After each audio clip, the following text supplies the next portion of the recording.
Ladies and gentlemen, welcome to Kohler Group's webinar series. This is part 3 of 5 webinar sessions on the topic of Hong Kong versus Singapore. In today's webinar, we will be analyzing and debating whether Singapore is the gateway into the ASEAN region. Before we begin today's presentation, I would just like to make sure that everybody can hear me. If all the attendees would be so kind as to click on the hand button in the control panel, that will allow me to know that the sound system is functioning. In addition to that, if you do have questions or comments, please insert them into the questions section of the control panel, and hopefully through our Q&A session at the end, we will be able to answer all your questions. For those of you that are new to Kohler Group's webinar series, allow me to introduce who we are. Kohler Group is a subsidiary of CSC, the Corporation Service Company. We are established in 3 jurisdictions in Asia, Hong Kong, Singapore, and in China. We provide a wide range of market entry and post-investment services to foreign investors that are looking to invest in the Asian region. We have over 120 professionals that are located within the 3 jurisdictions that we operate in. And one of our unique advantages is that we do speak over 11 languages internally, helping to communicate with our clients in their own mother tongue. A little bit about myself. My name is Christina Kohler-Coluccia. I'm a director at Kohler Group, and I will be the speaker for today's session.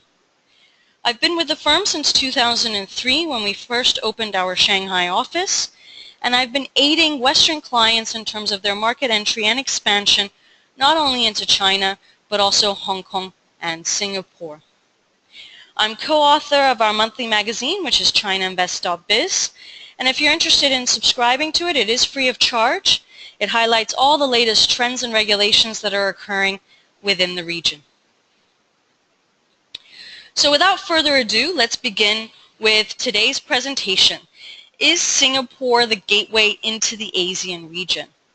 Now, if some of you are familiar with my presentations and webinars, then the first 3-4 slides will be familiar to you. I'm starting off with why and how you should formulate your business plan. And this is a key concept because most clients that I am meeting with, and these are really small, medium-sized companies that have global revenue levels of around 100 to 500 million US dollars, they're not analyzing thoroughly enough what they need to do to enter a specific market in Asia. And generally, they don't even create a business plan related to that entry. They're focused on budgeting. If we're lucky, they're focused on budgeting, and business plans and formulating how, why, what, when you're going to go into a market is something they put on the back burner. And this is something I really want to focus on today because although many small, medium-sized companies are already in Asia, whether that be China because that was the primary market that they were focused on entering, or other Asian jurisdictions, going into Southeast Asia, you need to develop a business plan and understand what that market entails. So why am I really going to Asia? Why am I going to Southeast Asia? Have you done a benchmarking study? Have you created a black and white written business plan about how you're going to penetrate that market? What are your strategies and what are your goals? Have you created a financial budget of how much it's going to cost you to enter that market as well? That should actually all be part of your business plan. When are you planning on your entry? Now, this is a key point because if you look at Southeast Asia, it is a mixture of mature markets and it is a mixture of emerging markets. And as a consequence to that, depending on the jurisdiction that you're looking to enter into, if it is an emerging market, then laws and regulations are changing daily. And your business plan, your budget, needs to be updated on a regular basis as well. In addition to that, Are you planning on, or first of all, do you have a brand that you want to protect? Do you have a patent that you want to protect, depending on what you're looking to do when you go into that market? And if you do, then make sure that you are registering your IP in a timely manner in order to protect your brand, something you've built over numerous years, before physically going into that new jurisdiction. The next question is, where is my business in Asia going to be in the short and in the long term? And this is a mistake I see from nearly all my clients, because whether you're focused on China, whether you're focused on expanding into the ASEAN region via Singapore, or whether you're looking to go to Hong Kong, the immediate meeting that I have with these clients is in relation to what I should have done yesterday. So basically reflecting on what is the short-term strategy, and usually that's looking at a time frame of between 2 to 3 years. My next question to these clients is, well, what's your long-term plan? What's your long-term strategy of development in this specific region? And as a corporate service provider, or even as a pre-investment advisor, this is something that's critical to ask, because it really reflects down on what type of structure you should be establishing in that jurisdiction to save you cost and to ultimately optimize your business over that period of time. The last thing that you want to do is make changes and concentrate on those administrative bureaucratic procedures versus focusing on the day-to-day business that you're trying to establish. So where is my business in Asia going to be? Are you looking initially to start off in one jurisdiction and then over a 10-year span maybe go into 3 or 4 jurisdictions? Are you looking to stay in one jurisdiction? Have you thought about having a holding structure in order to optimize everything that you want to build within a 10-year time frame? These are all critical issues, and it all reflects back down to cost, obviously, because building such structures and creating such entities and maintaining those entities, obviously it's not peanuts. You're going to have to spend money, you're going to have to put money up front in order to create everything before you even start making any type of sales. So it's obviously understandable that what you're planning to do has to go hand in hand with your budget and your business plan that you are creating. The next is, what are you actually going to be doing in Asia? What is your business strategy? And this is something that's very critical, primarily in the emerging countries that you're planning on expanding into, because you have to be very specific with the business scope that you're developing. If you go into a jurisdiction like Singapore, you can be quite vague in terms of the business scope that you develop. If you say trade, it doesn't mean you can't also provide services. If you're sourcing, it doesn't mean you can't provide after-sales services or technical services. So you've got to understand what you want to do from a business scope perspective, bullet points of activities that you want to develop over time in order to, one, make sure there's no restrictions in that jurisdiction to allow you to do that, and two, that it makes sense that you develop those activities over time. So again, key to understanding what you actually want to do in Asia. And the last point is, who do you want to be involved in this Asian business?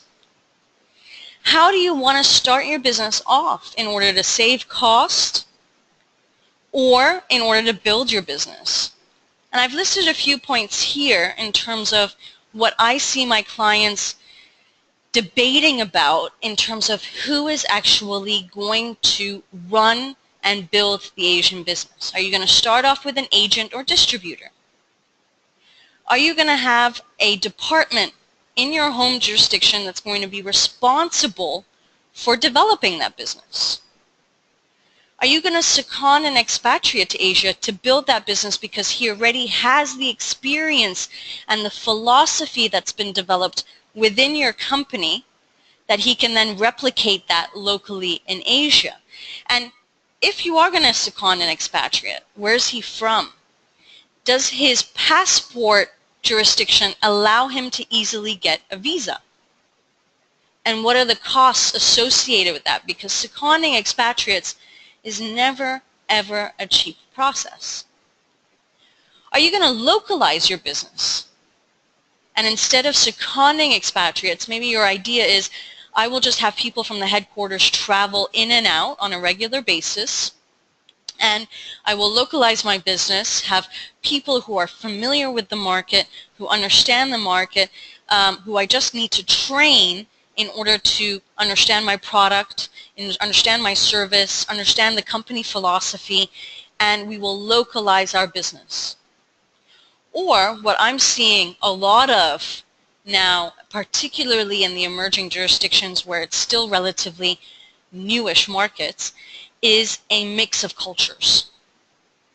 Because what you want to do is really foster both the philosophy of the company back home as well as the philosophy of the local culture that is in that jurisdiction.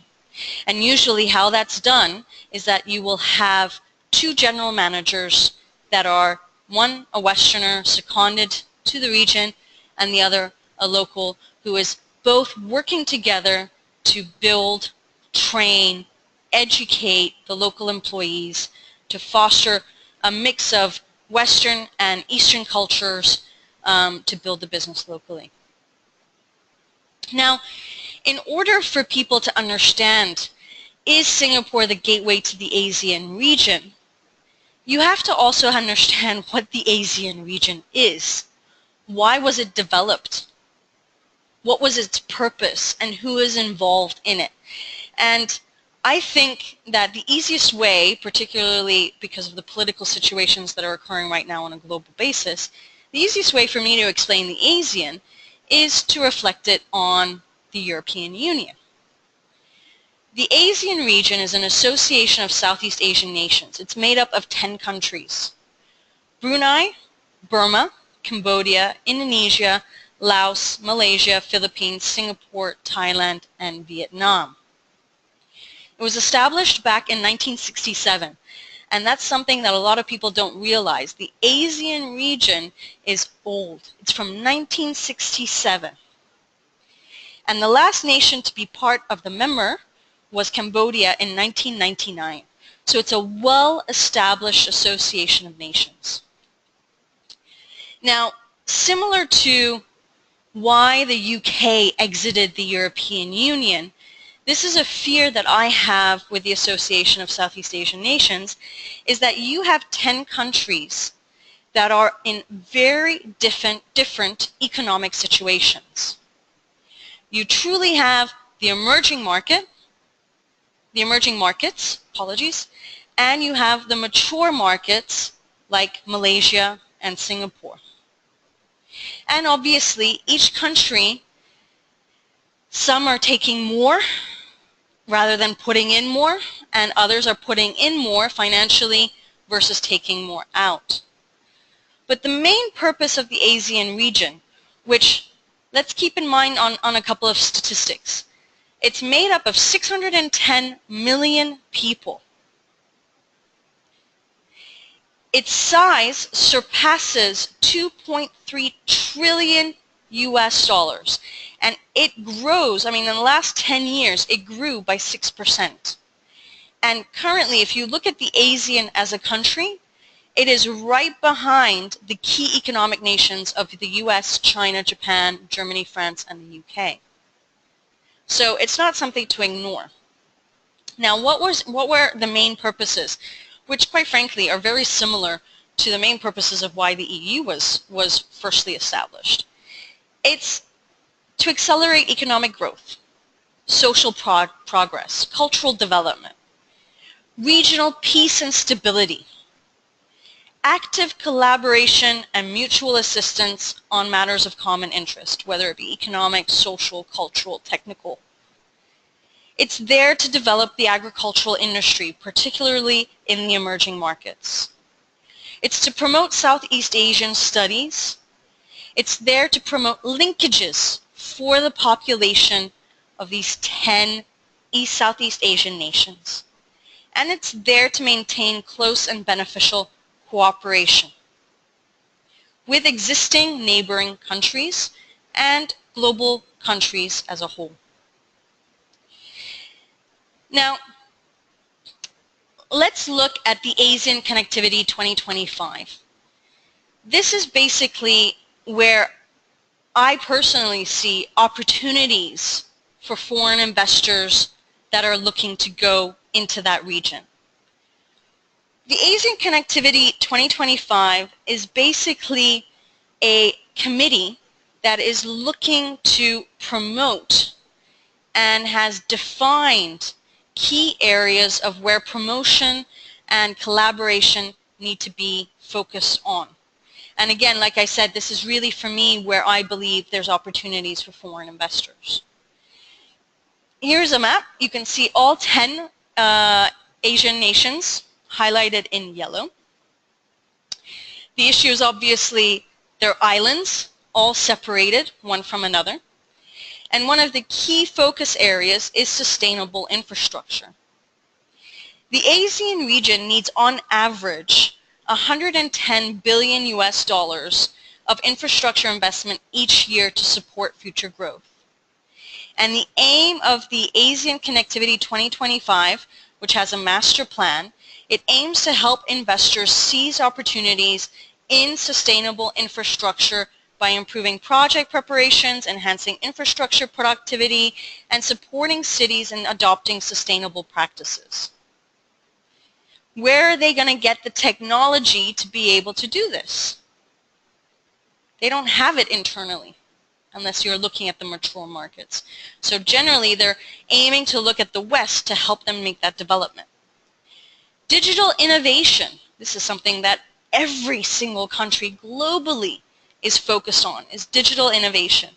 Digital technologies in the ASEAN could potentially be worth up to 625 billion US dollars by 2030, which all may be derived from increased efficiency, new products, and new services. And obviously, capturing this digital innovation requires the establishment of regulatory frameworks for the delivery of new digital services, support for the sharing of best practices, etc. Seamless logistics, improving logistics competitiveness, will ease the movement of goods within the ASEAN community. Now, I'm sure many of you that are based in Asia have actually traveled throughout Asia. Something for me that was really an eye-opener was when I was traveling on holiday to Vietnam, which is part of the ASEAN region, and I was going out to a handicraft factory, quite frankly, in the middle of nowhere. And you take these buses on these roads that are supposed to be highways, but they are dirt paths in the end. And you ultimately end up in an industrial zone where there are handicraft factories, textile factories, shoe factories, etc. And you see these factories built on these little plots of dirt, quite frankly, that are connected between rice paddies. That is how the logistics is. And my first thought was, I'm in a big bus, a tour bus, imagine, and how are we going to get to these little plots of land to visit these handicraft factories? I couldn't even imagine running a business and imagining a 20-foot or 40-foot container going along these dirt roads. So the fact that one of the focuses is seamless logistics, this is something that needs to be maintained and updated in all of these emerging markets, whether it's Vietnam, Cambodia, Myanmar, etc. Regulatory excellence is obviously another focus area, particularly in reducing tariffs in order to benefit consumers throughout the region. The Master Plan of Connectivity 2025 is focused on standard harmonization, technical regulations, as well as trade-distorting non-tariff measures in order to be able to achieve this fluidity throughout the region in terms of tariffs and trade of goods. And the last is obviously people mobility. And you might think that that might be moving people within the region, but actually it's focused on moving people from the outside into the inside. Now, the ASEAN region attracts around 150 million tourists And the focus is obviously to develop that and build that tourism sector and that tourism industry. So that's another area of focus that they're looking at. Now, this webinar series obviously focused on Hong Kong versus Singapore. The next few slides are going to be looking at the China-ASEAN Free Trade Agreement and the Hong Kong-ASEAN Free Trade Agreement, because this will help to understand a little bit about investments that are occurring within the region and from which jurisdictions they're coming from. There is a China-ASEAN Free Trade Agreement. What a lot of people are not aware about is that it was established in 2010, so it's already 6 years old. It came into force as part of the Chinese government's effort to promote the idea of trade liberalization, particularly on China's southwest region. So if you look at the areas of Yunnan, Guangxi, you're looking at those areas that are doing the most trade with Southeast Asia. And a lot of people joke that it's a drug trade, but actually there's actually a lot of trade-related goods that are being commodities that are flowing over those borders between Southeast Asia and those regions. Now, CAFTA allows 90% of all of its goods, and that's around 7,000 items, to be traded between China and the ASEAN countries with zero tariff. And last year, duties on highly sensitive commodities were cut to 50% of the tariff rates. So to give you an example of what is considered as high sensitive commodities, this would be toilet paper in China, popcorn in Indonesia, and snowboard boots in Thailand. And if you look just at the statistics in terms of what trade volumes are just with those three products, it's phenomenal. Now, obviously, with any free trade agreement, there are pros and there are cons. So China is actually now facing a great challenge in getting the agreement formally implemented and utilized, because actually trade between China and the ASEAN countries can be seen as competition versus as complementary. A lot of the ASEAN countries were not happy to enter into a free trade agreement with China, particularly those from the emerging markets, because they felt if we start trading with China, then China is going to bring in all of its products into our country with zero tariffs, no quotas, and the local people are going to prefer to buy, the local consumers are going to prefer to buy China-made products versus our products. And how is this then going to reflect on our local business and the growth of our local businesses? So there was a lot of concern, and is still a lot of concern in relation to that. In terms of the Hong Kong-ASEAN Free Trade Agreement, there is nothing officially signed. Negotiations began in 2014. I apologize, this is a very, very poor picture, but I wanted to prove to you all that negotiations have started. The negotiations started in 2014. No agreement has been signed. It is expected to be signed next year. There are continuous discussions and meetings occurring in relation to signing the free trade agreement. From my perspective, I believe that Hong Kong is pushing more for this free trade agreement than the ASEAN is pushing more for it, primarily because Hong Kong is feeling left out. If China already has a free trade agreement, the main ASEAN countries are blocked together as a group, then Hong Kong is really the one economy in Asia that is then linked out of that whole structure. So Hong Kong is pushing more for these negotiations, and obviously they're emphasizing the fact that they have a unique location, they have remarkable infrastructure and logistics, and they can help the ASEAN region develop based on the 2025 plans that they have developed. And obviously with the One Belt and One Road initiative, Hong Kong feels that again it can help the ASEAN region benefit from the One Belt, One Road initiative that China is developing.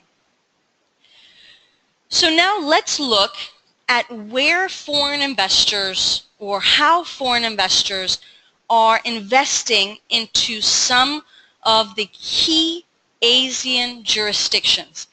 And I don't usually like to look at statistics, but this is the only way for us to really analyze, is Singapore the gateway into the ASEAN region?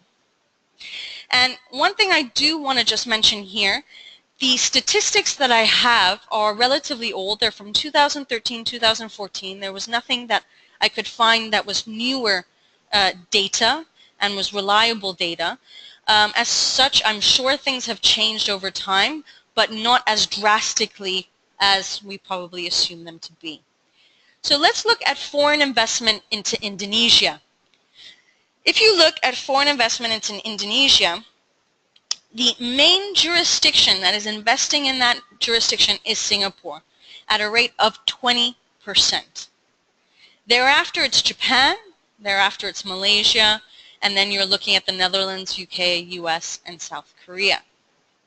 But 1/3 of all foreign direct investment inflows are coming from Singapore, and it's one of the top 3 most important trade partners for Indonesia.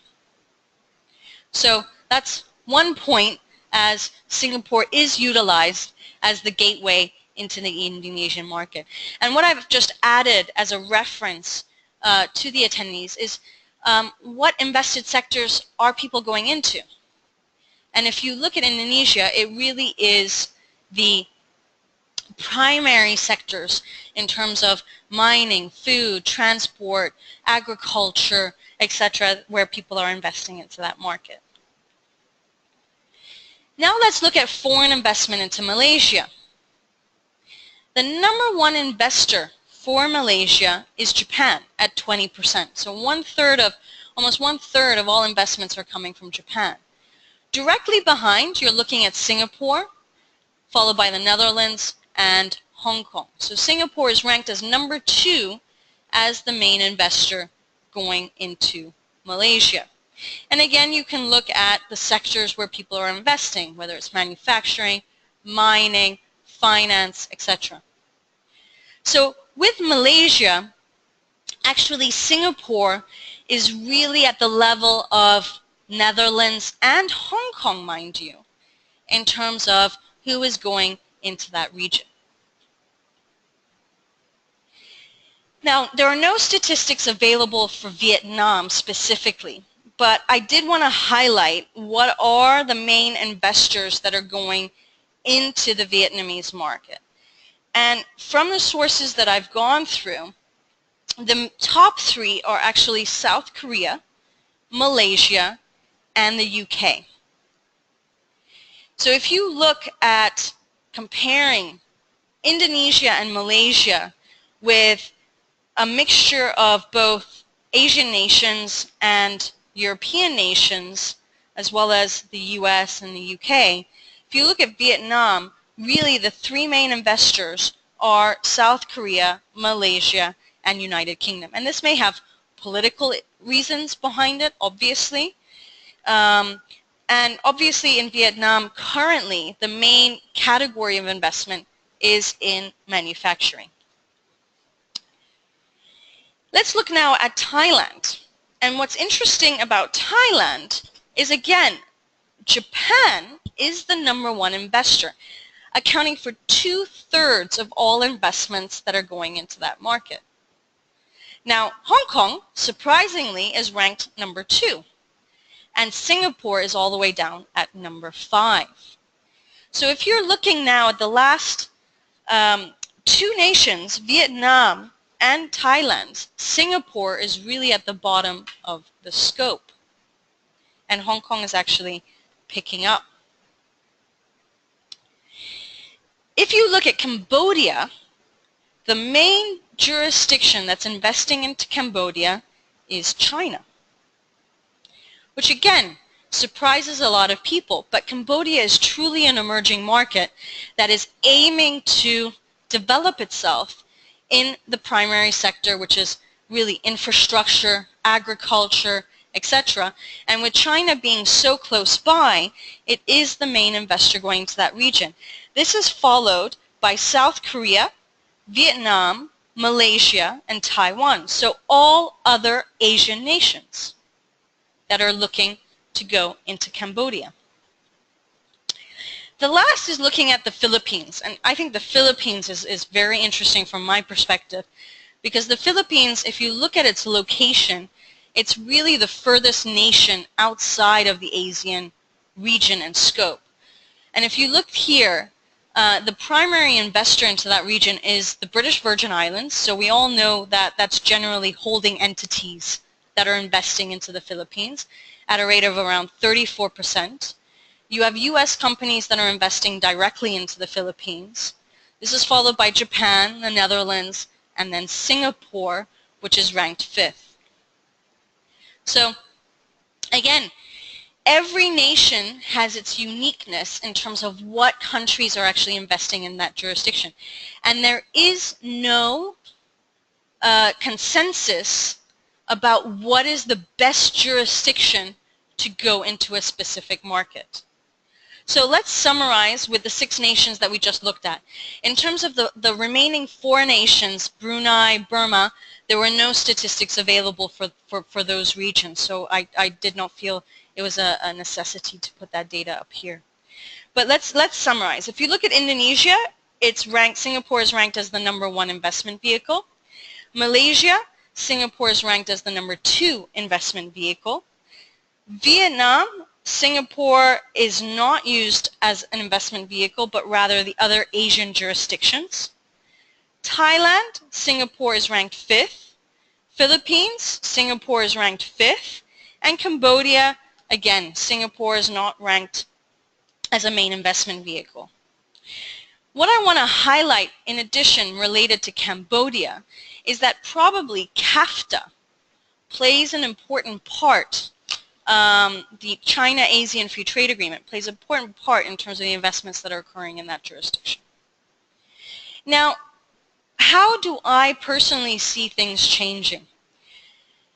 For me, when I speak to my clients that are already in Asia and now they're looking to expand into the Southeast Asian region, for them, because they have already established a Hong Kong company to hold their China business, they don't want to establish a second entity in Singapore to begin their Southeast Asian business. And it has to do with cost. They understand the importance and the factor of location, but for them, the issue is we already have Hong Kong. Hong Kong is becoming our regional headquarter, and as such, we will use that to go into the Southeast Asian countries. For other companies that I would say have more money in their pockets for investments, they want to have clean structures. And their idea is to have, for China and for East Asia, a headquarter out of Hong Kong, and for Southeast Asia, a headquarter out of Singapore.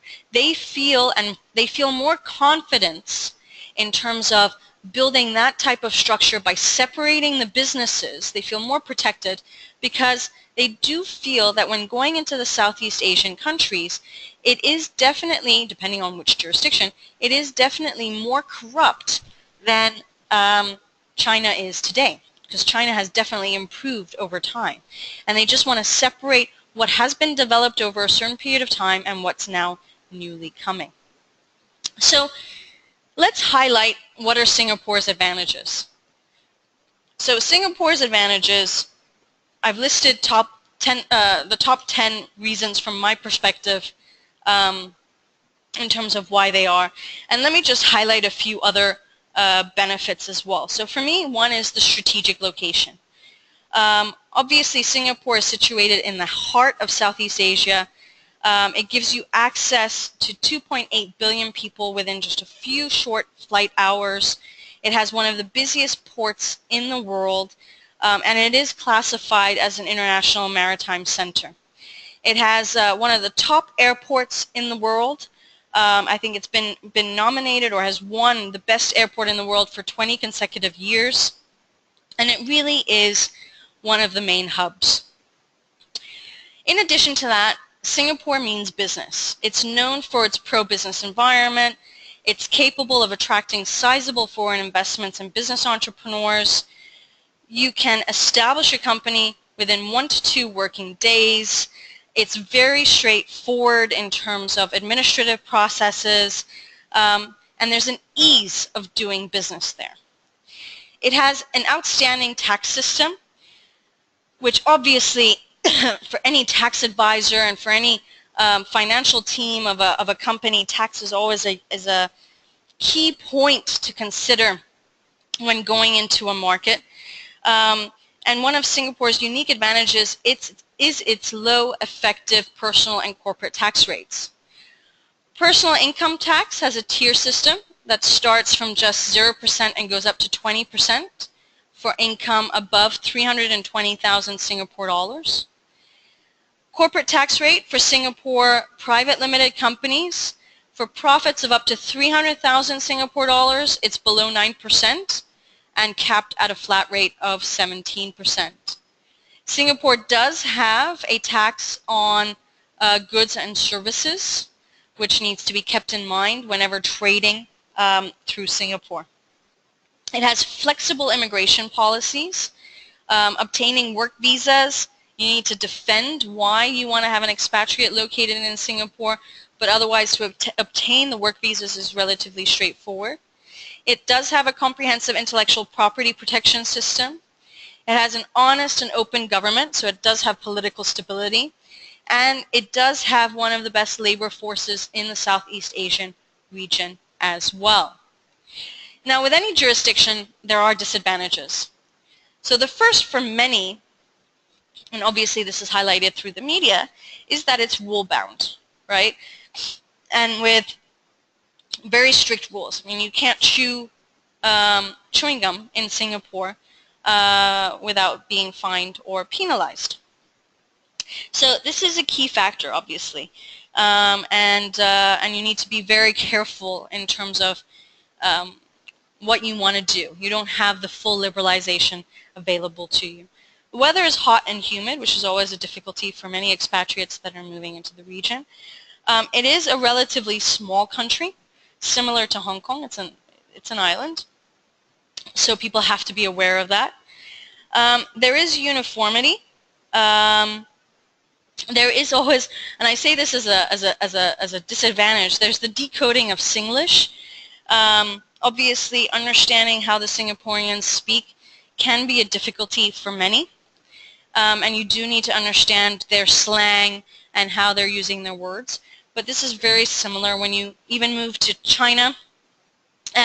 You also have Chinglish, and you always have to decode what people are trying to say. For me, I find that an exciting part of developing a business. So for me, it does, when you do day-to-day business, it does cause some problems. You do have to do some types of translations, and sometimes it does take time to pull the information out of an individual's mouth to really understand what's going on with a specific situation. But it is also the exciting part of developing a business in a region where your mother tongue is not being utilized. The materialistic culture can sometimes also be an issue. The rising cost of living in Singapore is always an issue. As I mentioned on Monday's webinar, the BBC recorded last year that Singapore just overtook Hong Kong in terms of one of the most expensive regions in the world, has one of the highest standards of living. But let's face it, and let's look at you know, the final note of Singapore's advantages and disadvantages.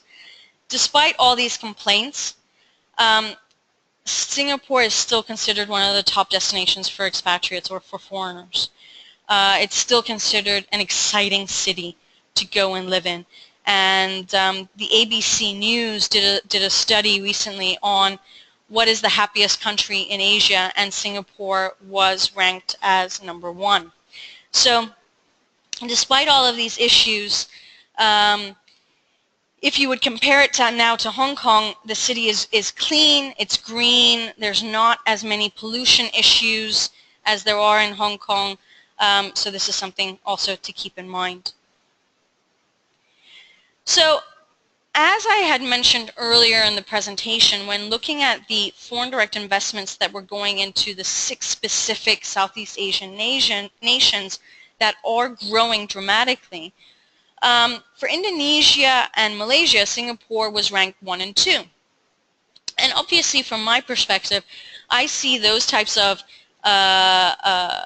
constructs as Singapore acting as a holding jurisdiction for going into those regions. And obviously, one of the key things that a lot of entrepreneurs, small, medium-sized companies, even multinationals have to do is understand how they're going to structure their business when going into the Southeast Asian region. And one of the questions I had brought up initially was, do you need a holding entity to build your business? Now, questions that I always ask my clients are, what ownership structures are you going to utilize when going into a specific market? What funding arrangements can be put in place? Have you considered international tax planning and tax optimization? These are all important questions you need to ask yourself when building your business and building your construct. And Singapore, depending on a lot of things, could be the right jurisdiction for you when going into the Southeast Asian region. Now, obviously, as I mentioned throughout the presentation, cost is always a factor. So you have a decision to make. You have option 1, which is direct investment from your home jurisdiction into Indonesia, Thailand, India. Or option 2, interpose a holding company to protect your investment, to protect the shareholders, and to protect your entire construct, and ultimately do a tax optimization structure.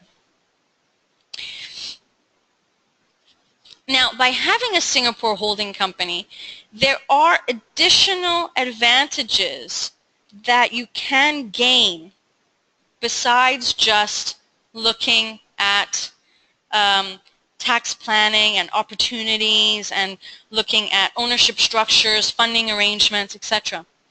One is the arm's distance engagement with Southeast Asian countries and the liability. So as we all know from the map that I showed, Singapore is in the center of Southeast Asia. And due to its geographic location and its beneficial business, finance, and legal systems, a Singapore holding company can be fully liable for the Southeast Asian investment and protect your other structures that you have set up in terms of going into that market. The other is double taxation agreements. And I haven't included a slide here because otherwise we're running really late into the whole webinar session. But you also need to look at the double taxation agreements between Singapore and the various Southeast Asian jurisdictions and compare them. Does Singapore offer advantages from a tax optimization perspective in terms of formulating Singapore as a holding structure? Restructuring your Southeast Asian investment. Now, this is something that people definitely don't consider when they're first establishing their business because they don't have a long-term vision or they're not sure how their business is going to develop over time.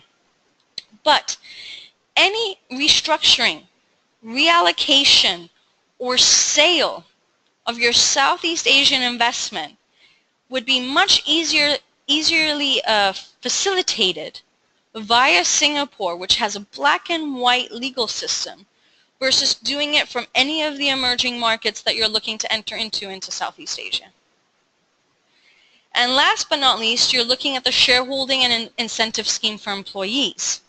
So often when making such investments, giving incentives to senior management, it obviously has to be considered, whether you want to give stock options, shareholding schemes, and obviously it's much easier to do that from a holding entity than from the physical operation that's being created.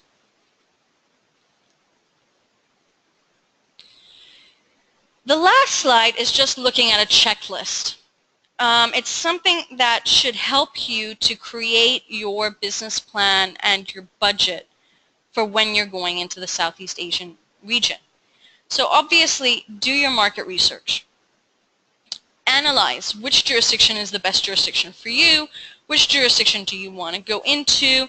If you are looking to manufacture, which is what most people are looking to do in Southeast Asia right now, they're looking to either add on from their China production facility or move their China production facility to Southeast Asia in order to lower labor costs and have lower rental agreements available to them. Do your market research about what is the best jurisdiction. Visit these jurisdictions. I have a fantastic case study. I have an American client in China who has been in China for the last 15 years, and he said to me, I now want to build a production facility. He himself, being the entrepreneur of his own business, he didn't hire a market research company to do the research for him. He bought plane tickets, traveled and visited about 4 to 5 Southeast Asian jurisdictions to compare labor, rent, the movement of materials, how to get raw materials in, how to get finished products out. He investigated customs regulations. He did all of this on his own to understand what was the best jurisdiction for him. Now, in the end of the day, his research based on his business model and what he wanted to do, he said he would end up with a production facility in China. Now, the reason behind that was purely because of knowledge. He got so overwhelmed by the immaturity of certain markets that he said, you know what, I've dealt with that immaturity in China. I know how it works. I know how to deal with customs. I'm going to incur those additional costs in terms of rent and labor, and I'm going to build my production facility in China because I just know how the system works. And he was just intimidated. Now for him, he's the entrepreneur. He's not a huge conglomerate that has research teams and all of this type of thing. But what amazed me was he did it himself. He went on the market. He investigated. He bought plane tickets. And he did it all within a 1-month time frame, because for him it was urgent to build up this production facility. So do your market research. Travel, visit, look with your own eyes how these markets function, and make a checklist for yourself of what you need to really pay attention to. Taxes, customs, inflow, outflow of goods, labor, skilled labor, etc., etc., etc. And then obviously look at intellectual property. As I mentioned in Monday's webinar, one of the key points about intellectual property is the minute that you give your name card, which holds your logo on it, to somebody, you got to be prepared that maybe they will register it. And these are, in the market, we call them IP squatters. So they are doing things against you. But it's very hard to prove that they're doing things against you, and that's the key.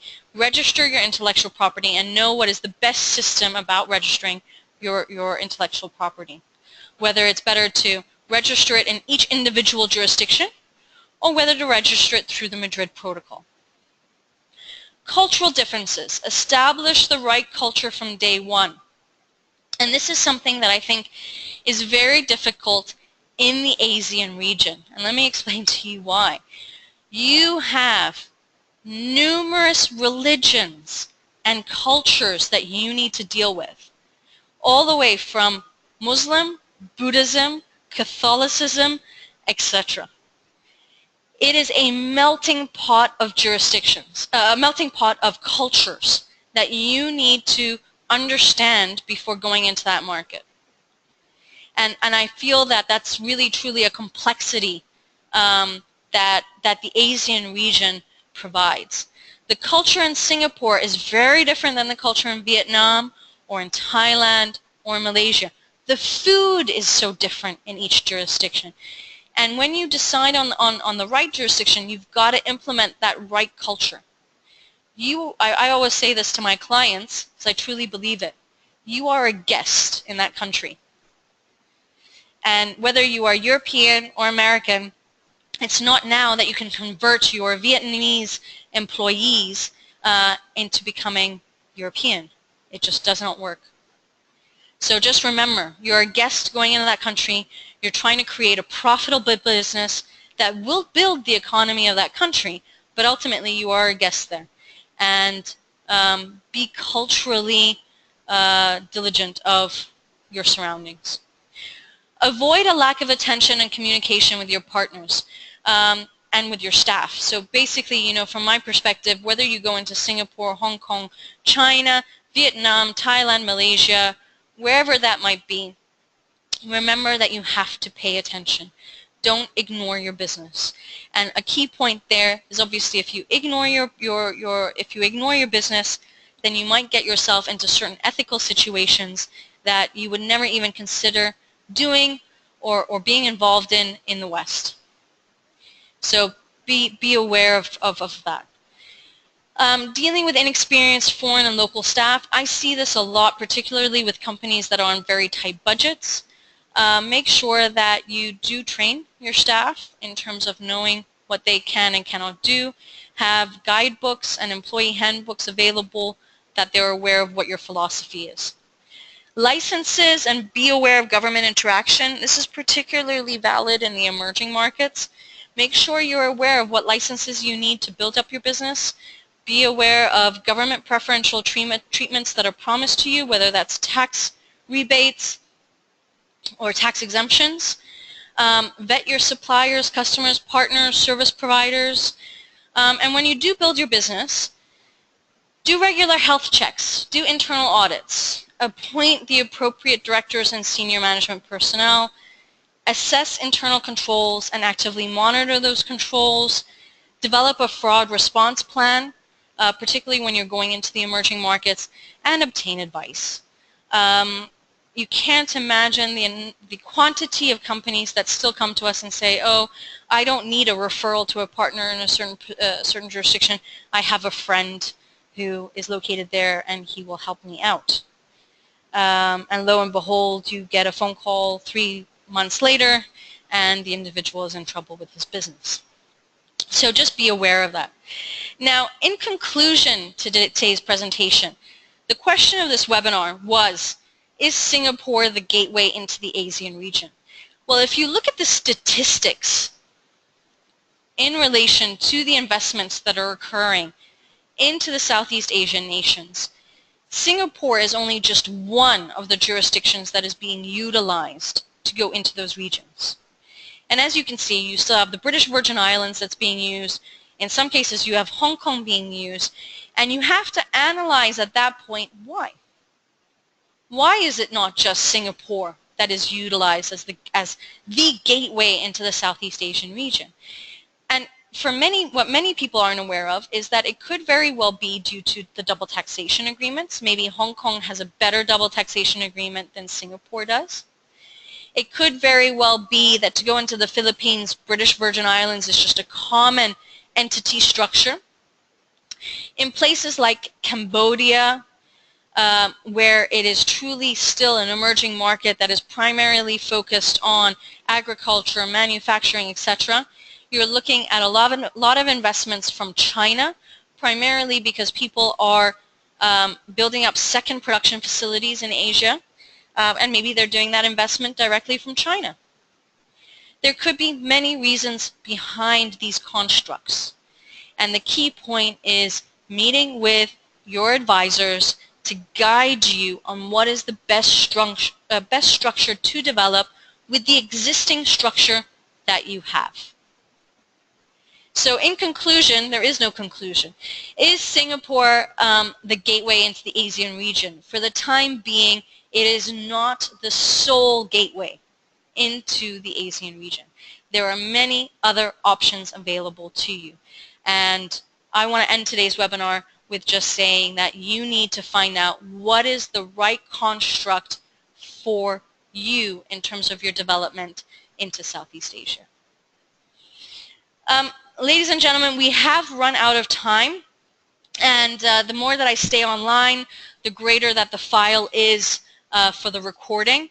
As such, all the questions that have been asked throughout the presentation, I will be answering you directly at a later stage. Please be patient as I go through all your questions and answer you on a one-to-one basis. If you do have any questions, please don't hesitate to contact me.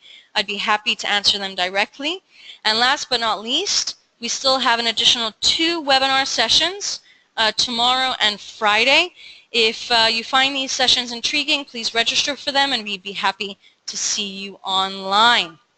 And last but not least, we post a lot of resources on our website and on our social media outlets. So if you are interested in reading up on what's happening in the region, please subscribe free of charge, and you'll get all this free and lovely information. I want to thank you all for joining us, and I look forward to seeing you all again very soon. Thank you and goodbye.